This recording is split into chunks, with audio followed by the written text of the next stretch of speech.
What's up, gang? Case here with our at-home Metcon for Saturday, February 13th. We've got a partner Amrap as well as an individual option today. The partner Amrap is 20 minutes of 40 thrusters, followed by 40 Russian swings, 40 box jumps, and then 40 split stance rows. Working with a partner, you guys split the work however you would like. You just have to keep those movements in that same order. So my recommendation today would be switching partners every 10 reps. It's our deload week, so the idea is we get a lot of reps in, get a lot of conditioning in today, but we're never doing a big set of anything because those big sets tend to be what beat us up and make us the most sore. If you're doing that individual option, we're going to shorten the time frame a little bit, 15 minutes, and then we're going to keep all of those movements at 10 reps all the way through. So that way you're forced to transition movements every 10 reps. You're not doing huge sets of anything. And then also that way you're not getting stuck, not getting burnt out. You should be able to flow from one movement to the next without big breaks. On those thrusters today, I recommend a lighter weight, something between 15 and 25 pounds, and also using a single dumbbell today. Shoulder width stance, one hand on each side of the dumbbell. From there, keep that chest upright as we squat. Think hips, then shoulders to throw that dumbbell overhead. That way, we're not burning out the shoulders. We're using those stronger leg muscles to generate force on that bell. After that, we've got our Russian swing. I'd recommend going a little bit heavier on that swing, 35 to 50 pounds. Keep those wrists up high near your groin. We don't ever want to let that bell swing low. And then remember, when we're loaded up in this bottom position, it's more of an RDL. So our hips are back and our chest is going to be way out in front. Only a slight bend in that knee.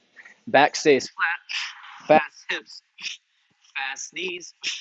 And then at the top, squeezing our quads, our butt, and our belly so that we have that perfectly straight line and we're not leaning back. Probably the biggest flaw we see with swings is people throw those hips and they lean back. They're losing their core.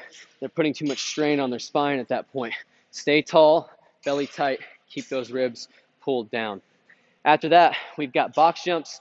Make sure you're jumping to a height today that's going to allow you to land with your hips above your knees, stand all the way up at the top, and then step down. If you don't have an object to jump up to, you can do an object jump over today. That doesn't need to be as high as the box because you're going to be going up and down, so you'll be absorbing some more impact on that. Let's see, anything else on box jumps? I think that's all I've got. Moving on to our last movement, split stance row. So one hand supported on the box, whichever arm is rowing, that's the foot that's going to be back. And we want to have a straight line from our head all the way down to our hip. Notice you can have a slight bend in the knee as well. Same thing as on those swings. You don't want to let everything ride on just your back. So you need to make sure that that belly stays tight, and that way our whole core carries that load and not just those back muscles. Arm starts at full extension, and we row all the way up until that dumbbell makes contact with our ribs. Reach back down to full extension. Keep your elbow tight to your side. You don't want to flare out. And then also stay away from getting your torso into the motion or into the movement, especially as you get tired. It's going to be harder to think about staying rigid and only moving through that shoulder, but that's the goal. On your way to 40, do 10 on one side and 10 on the other side, so each partner will end up doing 20 there. If you're doing the individual option, go 5 in one arm and then 5 in the other arm before you go back to those thrusters.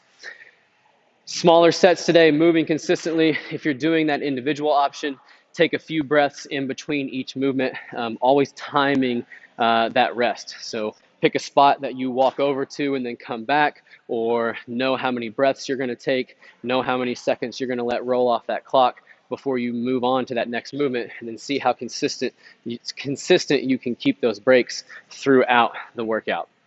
Good luck on today's workout, and we'll see you back on Monday for our new strength cycle.